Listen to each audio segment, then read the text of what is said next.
Welcome everybody to the National Young Adult Ministry conversation. Every other month we have a conversation or a webinar, and we are very excited to host today's conversation on what it's going to look like to reopen. Some folks already have, some folks have reopened to some extent. Some folks are still looking towards that and maybe looking towards fall and what fall really looks like, or what we're dealing with right now in summer. So we are very excited today. I am Tracy Lamont. I am Assistant Professor of Religious Education here at the Loyola Institute for Ministry in New Orleans, Louisiana. And I'm very excited. I'm also the Vice Chair of Resources for the National Advisory Team on Young Adult Ministry, who is co-hosting this with us today. Diana Hencherenko, she is also with us, and she is she's the chair member of our team as well. Welcome, Diana. And so today we have Timone Davis. I'm very excited. She's going to be facilitating our conversation with you all today. And I'm also blessed that she is here. Hopefully I get to see her today. We're going to make it work. We've had a lot of rain lately, but we're going to make that work. So Timone Davis is a cradle Catholic who was a pewster until she discovered that the uselessness of the church was because she wasn't giving anything of herself. After committing to do something, her life changed.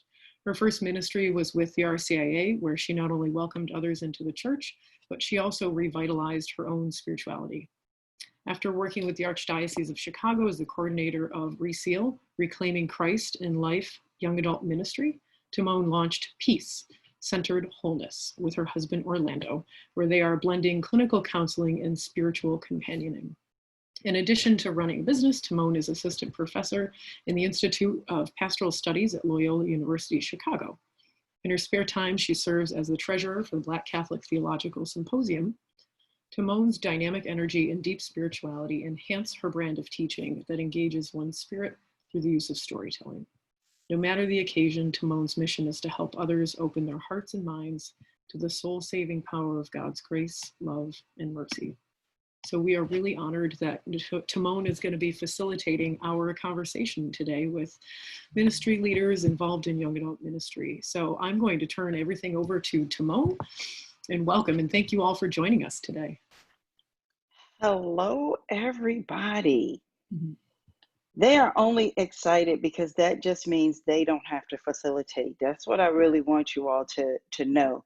The secret behind it is that they don't have to facilitate this dialogue. Timone is doing it, and so it's just like I'm fading into the background.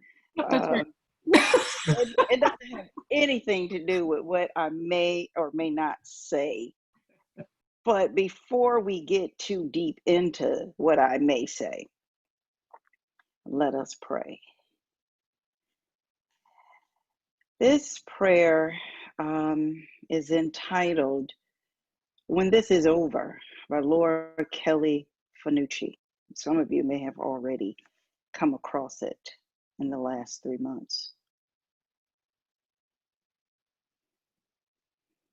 When this is over, may we never again take for granted a handshake with a stranger, full shelves at the store, conversations with neighbors, a crowded theater, Friday night out, the taste of communion, a routine checkup, the school rush each morning, coffee with a friend, the stadium roaring, each deep breath, a boring Tuesday, life itself. When this ends, may we find that we have become more like the people we wanted to be, we were called to be, we hope to be, and may we stay that way, better for each other because of the worst. Amen. Amen.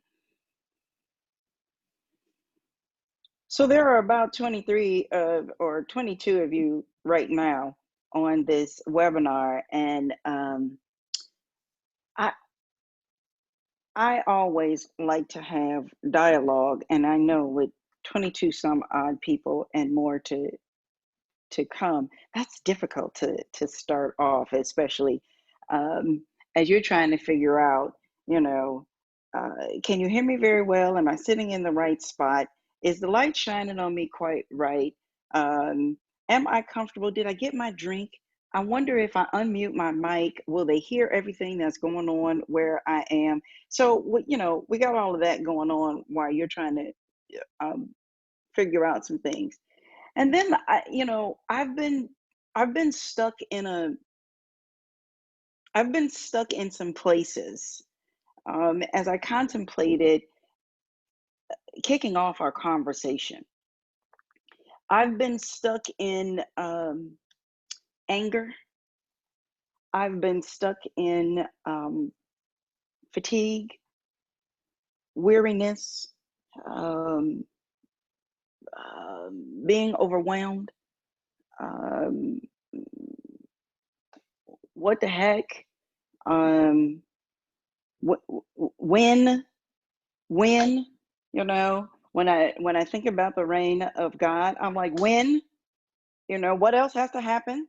um I have said quite a few curse words to God, um and I'm just kind of stuck. But let me tell you what, with all of that, I still have hope. I am still in love with God. I still believe that we can be better. I still believe that some of the things that we are witnessing does not get the last word, right? Um, and so I first, before I think we can get to um,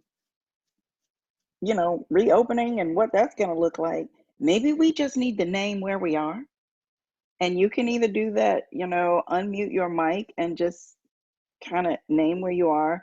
Um, and it doesn't need an explanation, I don't think. I just think we might want to name where we are. Um, because I think when we do that, we can have a better understanding of what we hope may happen as we go back into in-person ministry. That sound like a plan? Sound like a plan? Okay, everybody's they're nodding their head and stuff, but I need some people to start unmuting mics and just jump in there. This is not wait for somebody else to go first. Timon already did it. I went first. Diana, she I went am in first. uncharted territory. Okay, uncharted territory. I feel like I am Hey, in the waiting room. in the waiting room. Hey, Michael, would you do me a big favor and kind of, because you type fast, can you just kind of give me like a listing of where people are? Thank you. Uncharted territory in the waiting room. I think that's what I heard so far. Yeah, Timon, what you said, the anger, the curse words, frustration, that resonates with me. It was an interesting time. This is Ed from the Diocese of Providence. Our chancery, most of the staff was furloughed, so I was at home and adjusting to homeschooling my kids. I have 6 little kids at home, and we decided, because we were bored, to get a puppy. So there was a lot of curse words in the last few weeks, actually. So. But by the grace of God, I've been able to go back to confession, so that's good. But yeah, I think there's a lot of uncertainty right now with our ministries and up here in New England. But also, one of the positive notes, I'm getting people registering for marriage preparation like every day, and several people. So it's really an encouraging thing to be able to see that there's still people, amidst all the craziness, they're like, hey, I'm still going to go and get married. So it's really positive to see that. So anyways, I just wanted to share. Amen.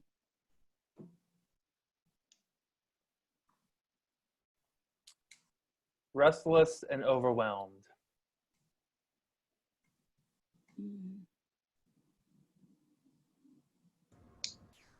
Telling myself to breathe.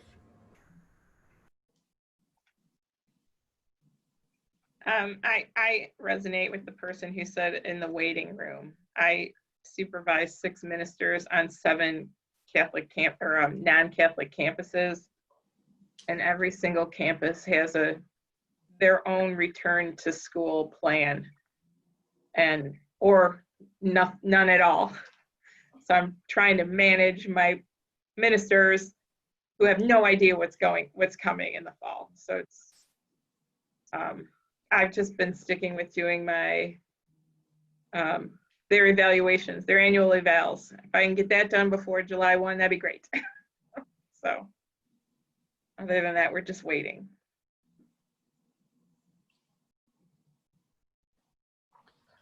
I'm finding that at first I was very resistant to working from home, and now I kind of like it. And now I'm being asked to come back to the office at least a couple of days a week.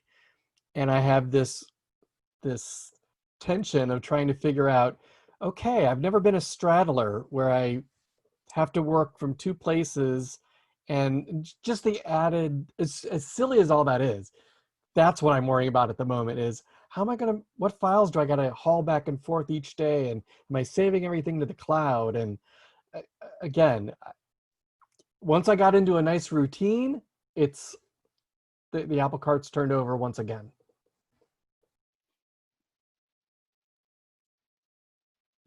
Well, I'll And go back. Michael, oh, I'm sorry, Alex. Can I just jump in there just for a second? Michael, you did something that is going to be important for us moving forward. You made a statement, as silly as that is, right? You made a statement. I don't want us to judge where we are, right? And I think it's important to just be where we are and not place judgment on it. That takes us into a whole nother arena. And I think for now, it's important to be and not try to judge where we are. So let me thank you, Michael, for making the sentence so that I could have the opportunity to say, let us just be. Alex. Sure. So in the midst of all of this, we decided to go ahead and get ourselves a new bishop here in Birmingham just yesterday. So I will go back and second whoever it was that said the word uncertainty, because literally everything is uncertain right now. So that's kind of where we're living.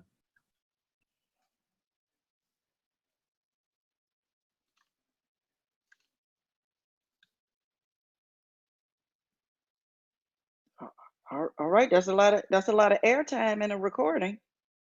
I'm just saying, that's a lot of airtime. It's like radio, right? It's like radio. There's a lot of airtime.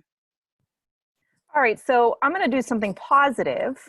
For me, for those who don't know me, I am a coordinator of communications for a smaller parish in Youngstown, Ohio. I'm friends with Diana.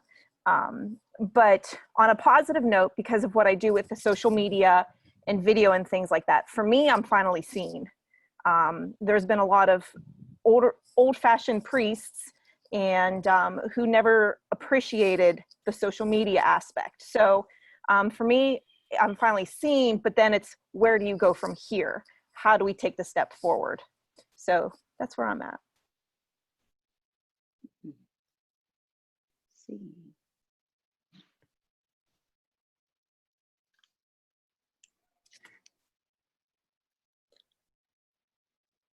Hi, this is Sean Allen from the Diocese of Fort Wayne South Bend. I think initially things were like what we had planned, but we cannot do any longer. So initially the focus was on like the negative of what I was losing. But more recently, it has changed to, well, what can we still do? What can we do based on the stage of things in my state? And then we're just going and running with that. And so it has taken like a reframing of how to think about what's happening to get things going again, rather than just waiting for things to settle out, because they're not going to for maybe a very long time.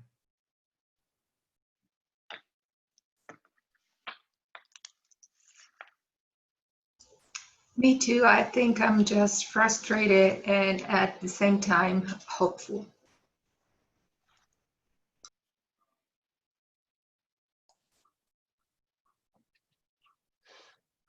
Hi, I'm Vicki Hathaway from Diocese of Gary. I am feeling a lot of things, and I feel like I haven't been able to sit with them because I feel rushed. Is one of the first things is how do we get back going? How do we get stuff together? I'm also feeling nervous that the lessons that we learned during this time aren't being internalized, and that people aren't or people are reverting back to the way things were instead of the way things could be. And I'm also just feeling like I need a vacation.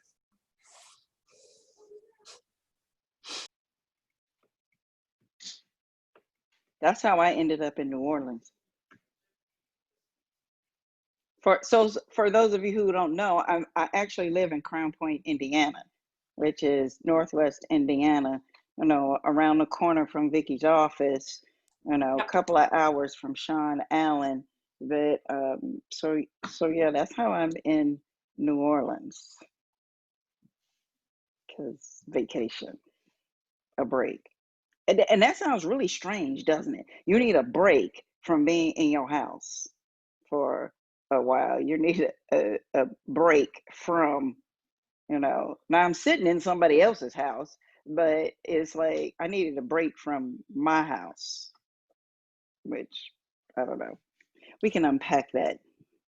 Well, and Timon, to me, it wasn't just not about getting out of the house. It's just that it's also, I've been working 5 days a week every day. And it wasn't until at some point I realized if I was in the office, I'd probably be taking off a couple of these Fridays in the summer, or taking off a day early, or doing it completely without any guilt whatsoever. But in this new temporary, hopefully, reality, it feels guilty. I'm supposed to be working. Can I take an afternoon off? Will people think I'm, being lazy? Or it's weird. It's a weird new paradigm to adjust to. Mm-hmm. Oh, it definitely is. Whomever. Yes. I was also just going to add on that I think it's, and Cindy just put it in the chat, it's that emotional exhaustion. Like ever since stuff started to close or stuff started to have to change, it's been go, go, go, go, go, create something new, switch to something new, try something new. And it is that emotional exhaustion. It's that I'm thought out. Like I've been thinking so much and I've been analyzing so much that my brain just really craves to be shut down for a second or not thinking about some stuff. Yeah, I've been feeling that too, of just the mental bandwidth, emotional bandwidth, the capacity that I have is stretched so thin that little things are tipping point. And I go back to that it's trauma and crisis. And, to me, a lot of it feels like hurricane prep and Katrina and little things that we thought we lost in Katrina. That is what causes the tears and the meltdown and the anguish. But it's just that I don't have the bandwidth to process all these different things that I have to process. And yeah, that emotional exhaustion, I think I'm there too.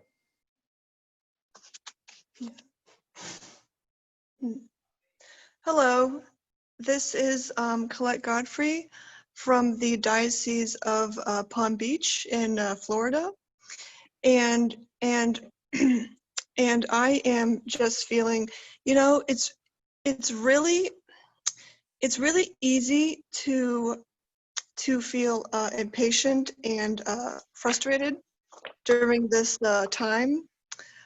You know, I mean, easy for me, definitely. And and you know, I'm just trying to remember, you know, it's all God's plan. Just you know, try to, you know, to myself, try to just calm down a little bit and just take some deep breaths and be like, this is not going to last forever. It's going to be over at some point, you know. So I think that's important to keep in mind.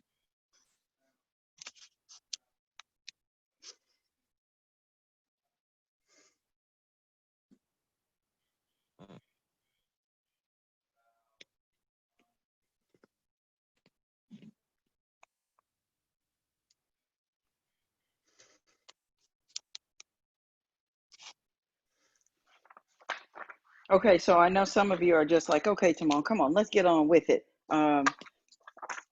So the teacher in me is always trying to prep people for the next thing, right? And typically we find that people, you know, people show up to things and they want to take notes, right? They want to take notes on, can you give me what is going to help me do the thing that I need to do next? And what we just did was disrupt that, right? This was a disruption in what we typically do as ministerial leaders, right? And I intentionally wanted to do that because it is important in this time. It was important before, but I think critically now in this time that we make room for one another's feelings. And in order to make room for one another's feelings, we have to create space for that. That has to happen before we can even begin to talk about, what is my new program going to be? What is my new process going to be? How am I going to shift gears from being in my living room sitting on the couch to back in the office? How am I going to shift gears from being at the kitchen coffee table, the kitchen table, to going out to wherever I'm trying to gather with young people? While we're doing that, we actually have to begin to make room for one another's feelings, because it's our feelings that are propelling us in various directions, right? And we have to help people feel without judgment. That's why, Michael, that really was important that you said what you said, because when we begin to create the space that is judgment free for people to feel, then we get into an area where people begin to process. Process is very important for us when we start talking about, okay, we're reopening. I'm getting ready to go back into in-person ministry. And so how you answer this question, the next question I'm going to give you, is kind of going to shape you moving forward. So you've made room for people's feelings. There's no judgment. You've got this going on, right? How do you view, and you can just put this in the chat, everybody, your response. How do you view COVID-19? Do you view it as an interruption or do you view it as a disruption?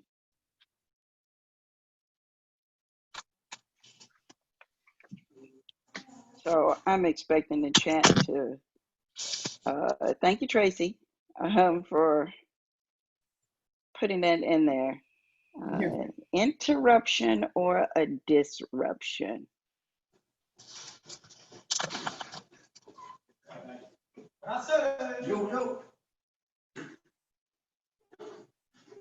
Cindy had to get real creative. She wanted it to refocus. Come on, Cindy. Just because I know you, Cindy, you got creative.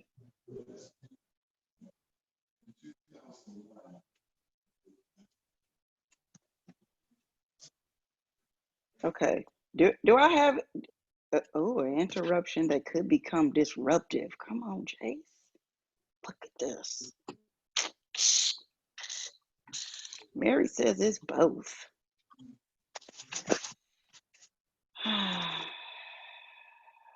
All right.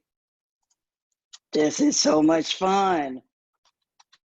Okay, this is really not my original question. I was listening to, some random, I want to say random because if your last 3 months was anywhere close to mine, there's been a lot of Zoom webinars somewhere that somebody's been talking about whatever. And the Barna Group put out, I forgot what the webinar was about. Okay, so was that a good webinar or a bad one? Okay, well, I don't know, but I took this interruption, disruption from that. So I got a piece out of that webinar. And, the gentleman asked the question, how you view it determines how you come out of it, right? How you reopen. So a lot of you felt that it's both, and then a lot says an interruption. So this is how he unpacks that. He says, if you view it, COVID-19 and all that we have endured since then as an interruption, then you're looking for your pathway back to what was. And so you're looking to go right back into what it was that you were doing and how to just keep that going. If you view it as a disruption, then he says you're looking to see how things got shaken, to really analyze what it is that you're doing, and to use this coming out as a way to change directions, to shift how you need to be present to the young people that you're serving. So when I first heard him say that, I was excited about, it needs to be a disruption, right? It needs to just shake everything at its core. Yes, damn it, because it's a mess. And then I've been sitting with this now for about a month, and I was like, yeah, but if you shake up too many things all at once, then you kind of have nothing. You know what I'm saying? Like, you really are back at the drawing board, and there needs to be something that continues. So those of you who see a both, that's kind of where I am sitting right now, that there needs to be some continuity, something familiar, right? That people can return to, in addition to that which disrupts the status quo, right? That which gets us into spaces and places where we wouldn't ordinarily have been pre-COVID-19, right? So this connection then of interruption, disruption, and making room for people's feelings is important to me in that we try to help people become vulnerable. Vulnerable in safe spaces and places, right? And here's the thing though. If we as ministry leaders are not willing to become vulnerable ourselves, to break open where we are, how we're feeling about things, we can't really ask other people to, right? We just can't. This ministry thing that we do, if we shift it and start calling it discipleship, then people are going to be looking at how we model. How do we model this way of being in this world that we are currently living in? So, to allow you all some time to process this, not in a large group where, you know, 3 of you talk and talk with me, I want all of you to have a chance to unpack this. And Tracy, you know, the unfortunate thing is that I didn't send this. Well, I did send it to you, but for you all to go into small groups thinking about a couple of things. I'm going to type them. You're going to type it where? Questions in the chat bar, and then everyone can You're see gonna it. you're gonna type it in the chat bar? Okay. Unless you want to send something, unless it's typed and you want to send it to me. It's typed. Yeah. It's typed right now. Here's a quote right now that I can put it in the chat bar. That's easier than me trying to send it to you. And then the question will come.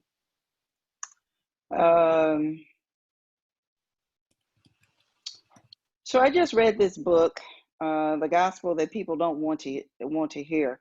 And the question is well, not the question. The statement is that, you know, church has been released from buildings, programs, and budgets. And I found that quite interesting because that really is the truth. And so the question that you all are going to take into your small groups to discuss 15 minutes, Tracy, is that a good start? I think so. Is this question: how can you create space for young adults to share their stories of grief so they can move into new life? Say it one more time. It's in the chat. Oh, is it? Oh, well, Yeah. I stuck it in there. That's all right. You all will probably be amazed. I have like 3 questions that I created right before we, you know, started the webinar, which are different from the questions I already typed up. Like, so I have lots of questions, believe me. You all will probably just see them somewhere, but we can't tackle them all. So Tracy, you are putting them in small groups right now as we speak? Right now. Right now as we speak, Tracy is putting you all into, okay. And I got a room.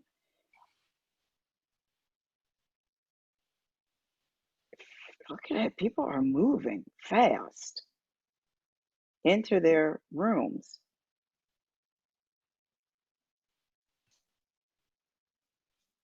Tracy, are you going to stay in this room so that if people pop in, you can place them someplace? Pause. Into small group, because we have 35 minutes, right? We have 35 minutes, and so I want us to do another 15 minutes unpacking something else. They're kind of connected. And then we leave the last bit of time trying to just popcorn, you know, what you found beneficial, sharing in your small groups, and then questions that you may have for me or the NetYam team. So our question, going back into our same group, so because I know how people are, some of you may still want to process the first question because you didn't finish it. So you can do that. Those of you who feel like we have exhausted that one and I don't want to touch it anymore can move to the next question. When you think about returning to in-person ministry, what excites you? What frightens you? That's in the chat right there. When you think about returning to in-person ministry, what excites you and what frightens you? Y'all ready? We got 15 minutes on the clock. Starts. Now, can you all tell I watch cooking shows? Yeah.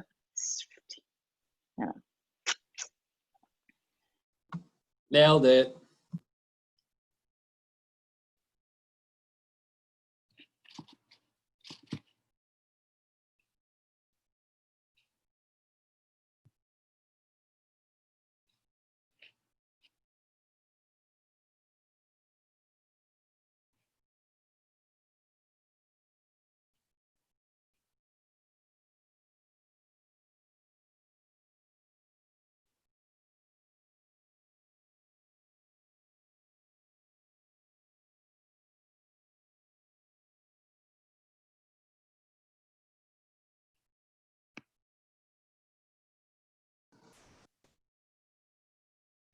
Oh, is this the group?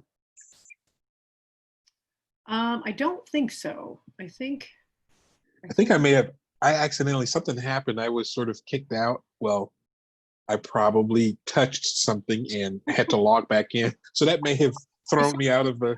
Yeah. So you might. So this one, oh, so which group were you in? Do you remember the number or at least a person's name? Because I was with Erica and Ronnie, I believe. Okay, let me find them. They are in 9. Let me put you there. That sounds about right. Okay, great. It should give you a notice now.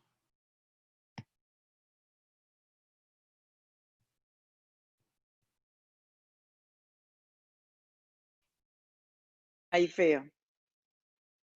Feel good? Y'all warm and fuzzy?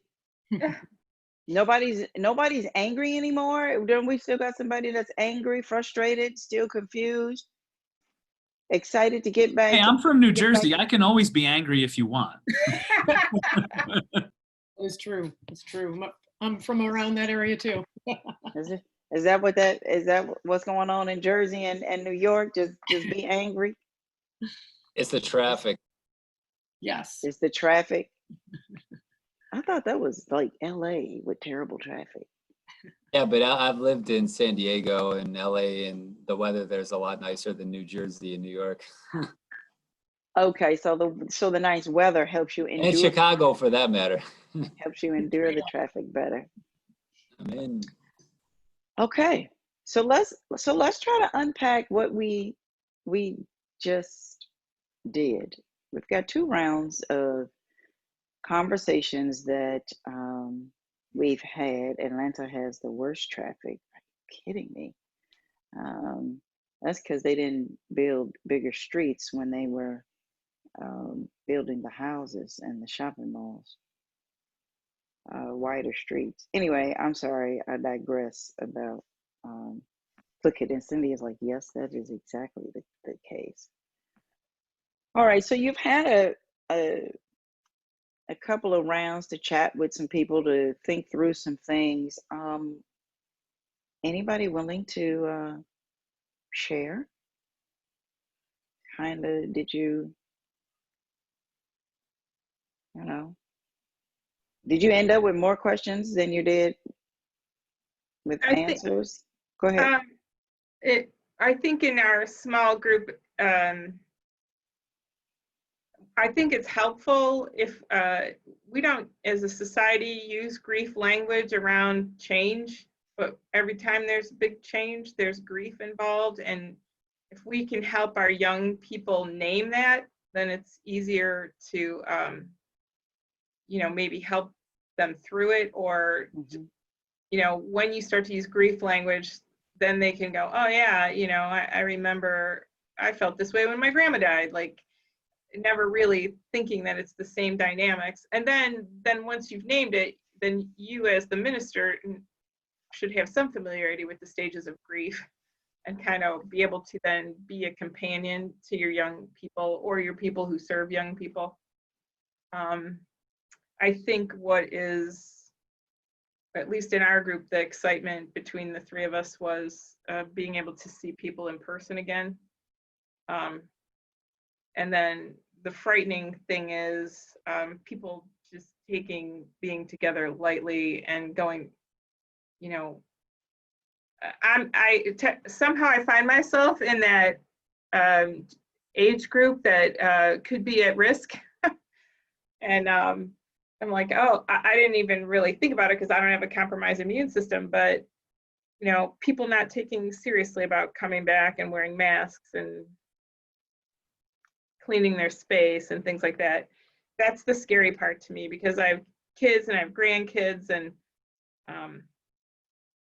you know, and you don't know who you're gonna, if you're working with the general public, you don't know who you're coming in contact with. And I have a son who's a manager of a Habitat Restore, and you know, he wears a mask every day, and they require people to wear them, but he always has every day one person that comes in and wants to just fight about the mask.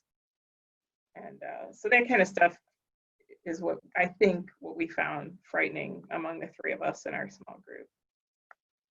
Okay. Thank you. And anyone else? You know, I think what's interesting is we're kind of thinking about this reopening as just this upward trajectory of, you know, everything is going to be okay. And once we open, we're open. And, you know, we just, in my parish, over the last couple of weeks, our pastor had to be quarantined because he, in the sacrament of anointing of the sick, encountered somebody who subsequently tested positive for COVID-19. And that was a real check for us. And just that, you know, we think that everything is fine, we're opening, and there's never going to be any setbacks. And I think that, you know, realizing that there's going to be steps forward, there's going to be steps backward, you know, ultimately we're going to be okay. We're going to find our way through this. I think, and also being real about those moments also helps the grief conversation. I think that really does show that that this isn't in real life, and that this is really happening, and that we're still trying to figure it out. And I think that, you know, once young adults can see that authentic witness to, you know, to figuring out that we don't have all the answers, we're trying to work with this too. I think that makes a big difference of their comfort level of sharing their experience and realizing that they're human, that we're human, and we're all trying to navigate this together. So kind of embracing and leaning into the unknowns as best we can, and figuring this out, realizing that this isn't going to be just all full steam ahead. There's going to be some setbacks and challenges. Mm-hmm. Thanks, Diana. My name is Jace. I'm from the Archdiocese of Oklahoma City. One of the things, going back to the creating a space for grief thing, ours was, we got to talk a little bit about what we did in Oklahoma City, which is just a little bit more on the practical side, not so much thinking about the specific use of the language or teaching the language of grief, but more so like, and I feel like a lot of dioceses probably have something like this, but I had like a list of 500 young adults sitting in their contact information, just sitting on my computer in my flock note.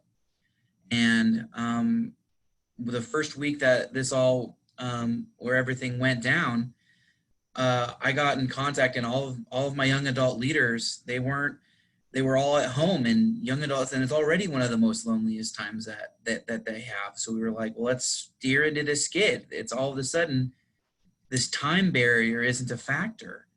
And saw it as almost a blessing in disguise in that way. And we got a whole team of like 20 young adults to take on this big old Excel sheet of numbers of young adults and their names and who to call. And everyone adopted like 20 people.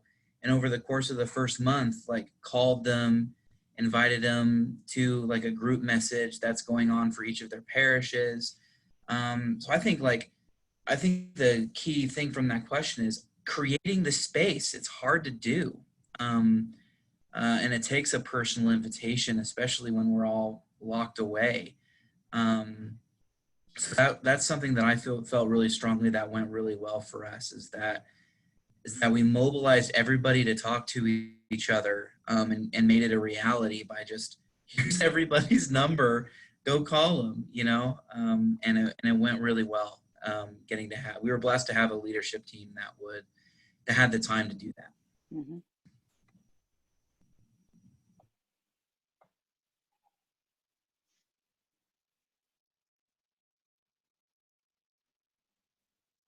Anything come up in your groups that, oh, go ahead, Vicki. I was just gonna kind of piggyback off of that. That was one of the first things that I think we realized too, was creating those spaces for community was kind of that first need that popped up. So we did something similar. We opened an invitation. If you want to join a small face sharing group online, let us know. And we had a little over 30 people sign up. And I just sent out a survey to the participants like this past week, and the number, and everyone's like, I would do this again.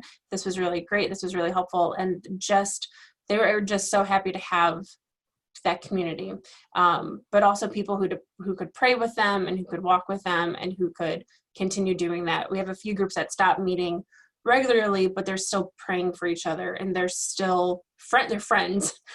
It's basically what it is. But they're still connected, and they're still walking with each other. So really proud of creating those spaces, and then looking at how can we do something similar to address this one specific need and this one specific call to help them share their stories of grief, but also then bring that into hope, and where's the next step that we can continue to go forward.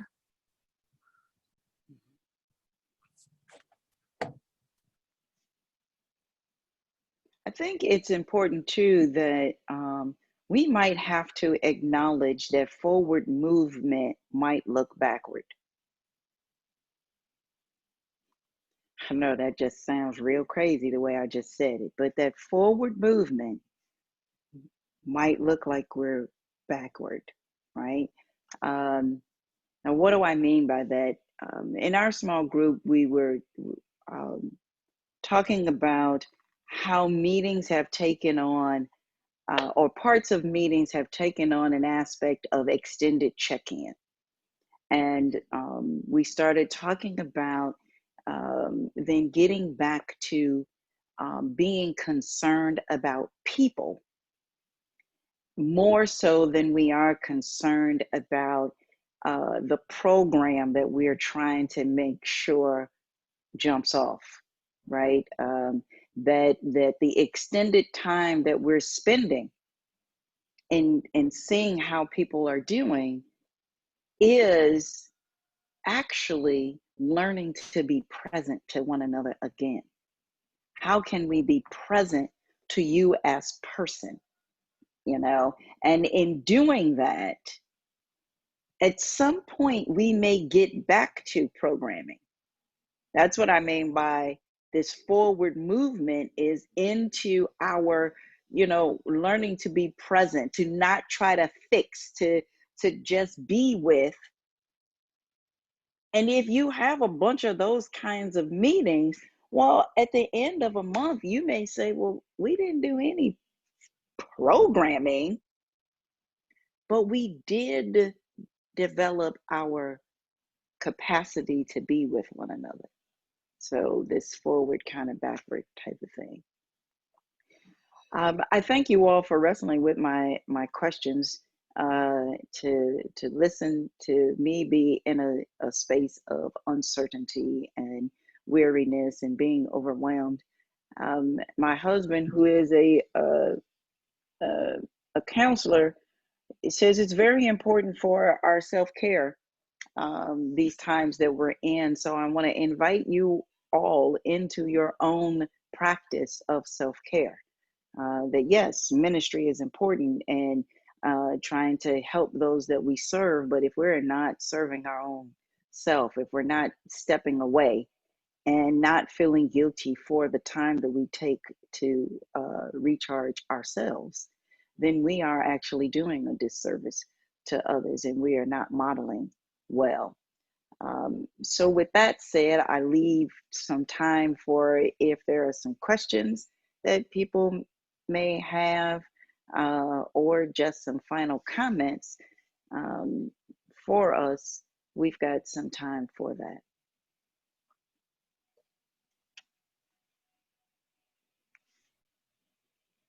I have a question just to kind of maybe get a sense for what other people are seeing in your young adult communities.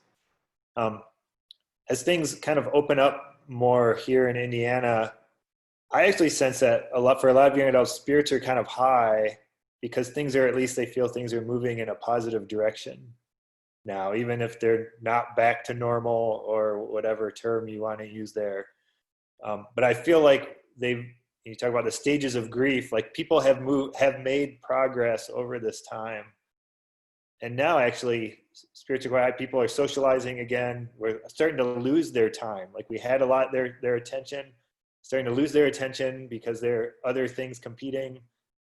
Weddings are taking place. I was at a wedding this past Saturday with young adults, and we have another wedding this coming Saturday for some young adults. So like life is starting to feel a little more normal.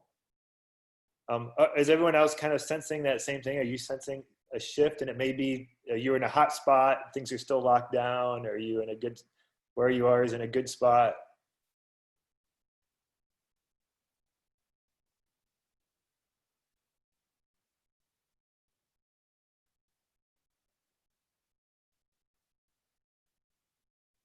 I saw some heads nodding as I was talking, but no one's. Man, it got real silent, Sean, with that question. It was just like, oh, just a straight shutdown. I'm like, wait a minute, didn't you just ask? I thought that was a good question. Well, my population is college students, and so they're home for the summer, so I'm not quite sure. They're all waiting to see what the fall is going to look like on their respective campuses. And I have heard from some of the ministers that students who do not like online learning are talking about taking a gap semester until they can be back in the classroom, which kind of scares me because I came from a small college that if 10 kids do that, they won't be able to make budget. So it's like, you know, where I used to work. So,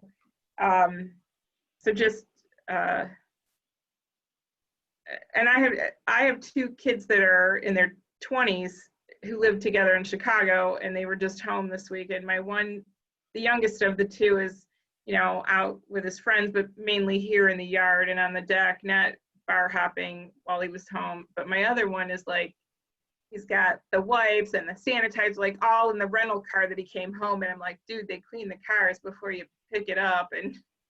And he's just like, you know, you can't be too careful, Mom. And could you send me a new mask? And so I'm kind of seeing like the two different reactions to this thing in my own family, and trying to figure out like how to get the younger one to be more cautious and how to get the older one to just like lighten up a little. And if that's any indication of what's going on, I know here in Ohio, they've shown like packed patios and bars in Columbus on High Street near OSU.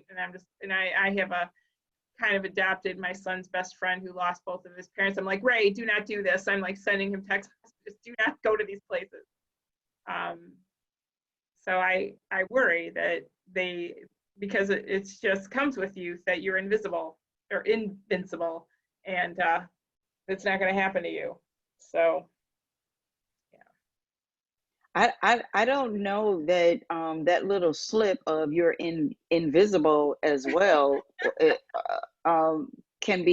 should be overlooked, right? Because in a lot of ways, the fact that we're even having these conversations speak to, in a lot of ways, the invisibility of young people in the thinking of many of our leaders in the church. So as soon as I heard invisible, I was like, "Ooh, man, she hit that." Okay.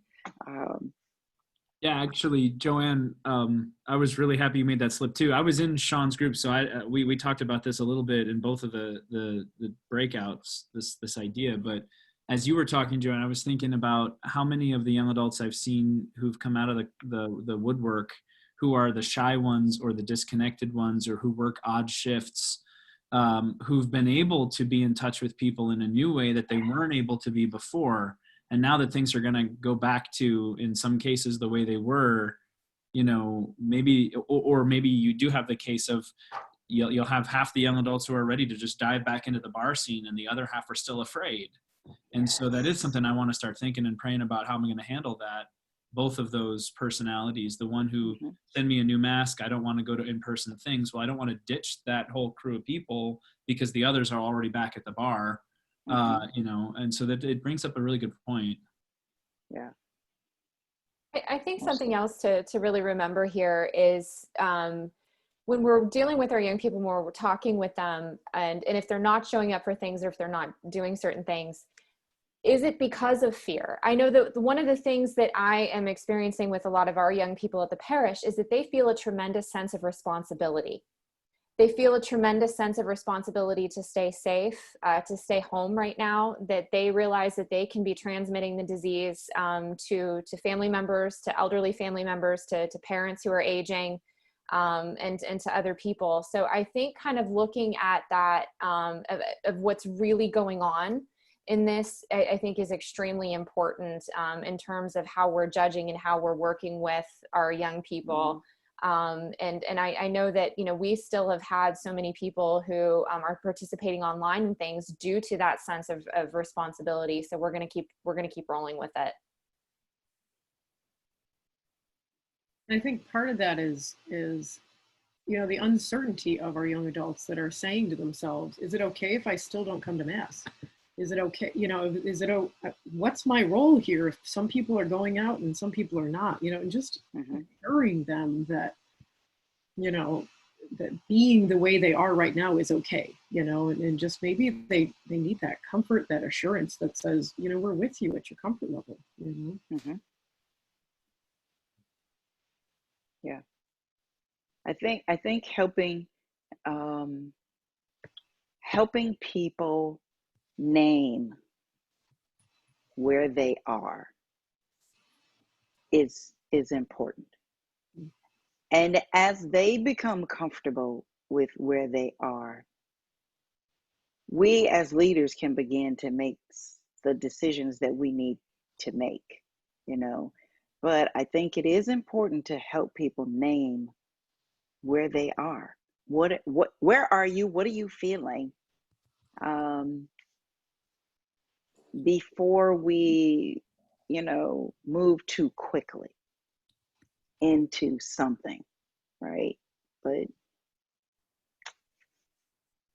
well, that brings us to the end of our time. Tracy, back to you. Well, thank you so much, Timon. This is a real privilege to have you all, have you facilitating and to have you all with us today on our National Advisory Team for Young Adult Ministry conversation. I'm putting in our chat bar down here, there is a link. I actually just updated it to say webinars and conversations. So if you want to fill that out and just let us know if there's another conversation you'd like for us to host. We really, you know, we unfold these things month by month. We don't, you know, in the past we've had like a good plan of topics like, oh, this month we'll do this. And right now it's like, what do we need to hear? What do we need to do? So we really invite your, you know, we look at this every time we have a conversation or a webinar. So, and it really informs the way we move forward with these. So please, if you want to just fill that out for us, or you can email me, you know, anything's fine. So I thank you to the National Advisory Team for Young Adult Ministry, Diana, Michael, Sean is on here with us, and Timon. I'm not sure if any of our other team members are here, but if you Darius was here. He was. Is he still here? Yeah, I think he might have left. Hi, everyone. No, I'm here. Oh, yeah, good. he's still here. Good. So shout out to the team. Thank you so much for your support for us today. And I really look forward to our next webinar and our next conversation. We will let you all know the dates on that. July is a little bit of a slow month in typically, what is a slow month anymore? I don't know. So we'll let you know about our upcoming dates. Everyone that registers will send you an email. And you can also definitely sign up through Paul Jarzembowski's office. He has the Youth and Young Adult Ministry newsletter that he puts out all of this information. So Diana, anything else you can think of for announcements or anything? Just really quick, I know that we are, that we talked about grief a lot.